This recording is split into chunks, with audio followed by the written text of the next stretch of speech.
Hello and welcome to the online full TCIS training. This is day one and the first lesson in TCI training.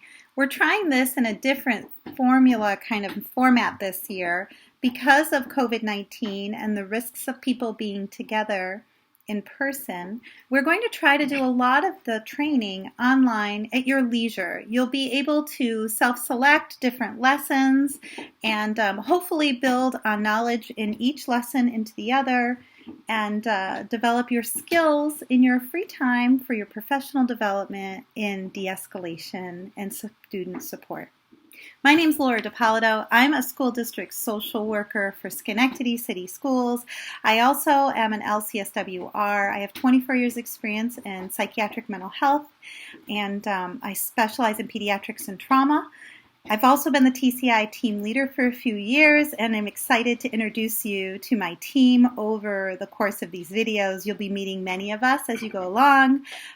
Some are trainers for years beyond how long I've even been training, and some are new to our team, but we're fortunate to have a large staff of TCIS trainers on staff, and hope that as you recognize us, you'll reach out to us with questions and concerns via email, phone call, or even just in person if you happen to see us and would like to talk. Okay?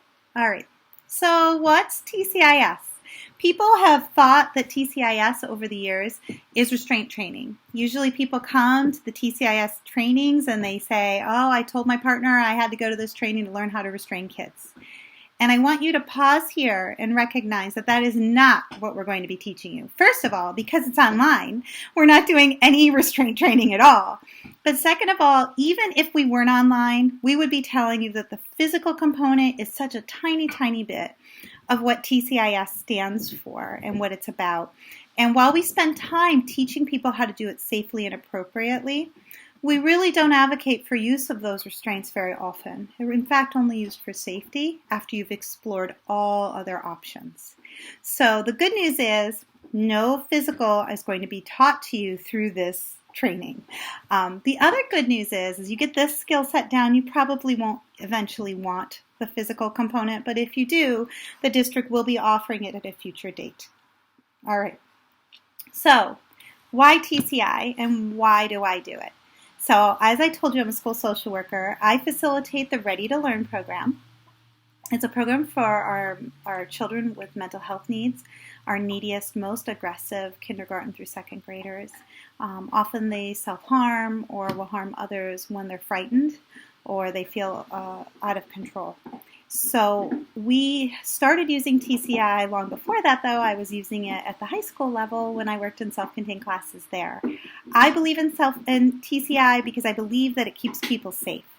It keeps the kiddos safe and it keeps you safe. And that's why I promote TCI so wholeheartedly. I believe in the model. So the first question, though, that we always ask in TCI is, should physical restraints be banned? Like people don't think you should ever do them. So let's think through a little bit and let's pause for a moment and think about what are some of the reasons that people would be opposed to physical restraints. Can you think of a few? Maybe jot a few ideas down. Why would people be afraid of restraining? Some of the common answers we've heard in the past include staff getting injured, the kids getting injured, liability, further trauma to the kids, further trauma to the staff, lack of trust in the community if they think we're going to put our hands on their kids. Why do we still need to use restraints then? Why do we still use restraints? Well, sometimes safety calls for it, and sometimes we are unable, even with all of our other tools, to keep kids safe. And that would be examples of a child self-harming to the point where they are cutting off their own airway, where they're hurting other kids and we can't get the other kids away and protect them, or where the child is repeatedly harming someone else, like a staff member. Being able to hold the child to keep them safe is why we maintain restraints. We'll have been discussing quite a bit how restraints actually have been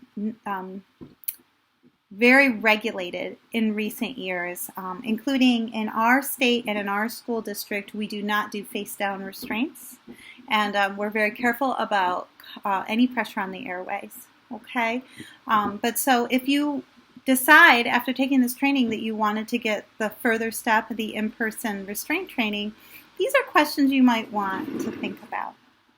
So what is TCIS? TCIS stands for Therapeutic Crisis Intervention in Schools. It was developed by Cornell University. It was initially developed for residential facilities. It is used in psychiatric hospitals, residential facilities, and yes, now schools. It's used to work with youth who are at risk and vulnerable, but also are at opportunity to teach some skills too, and TCIS focuses on teaching those skills and those opportunities for our learners. Okay? The school district has an agreement with Cornell University, and we honor that agreement by offering these trainings. And that has been followed. It's almost like a contract. It's a compact that's been made between the school district and Cornell University. There are some basic effective components for TCIS, and the first is leadership and administrative support. And that means that your principals, people over at 108 believe and support TCIS as a model and are willing to send folks for training and themselves gain access to information about TCIS. Another effective component is social work and clinical support services. As you can imagine, helping to problem solve behavior requires having a clinician who's able to look at the behavior and understand its function, support the team in developing some clinical interventions in addition to on-the-spot behavioral interventions so that you don't keep having recurrences of behavior.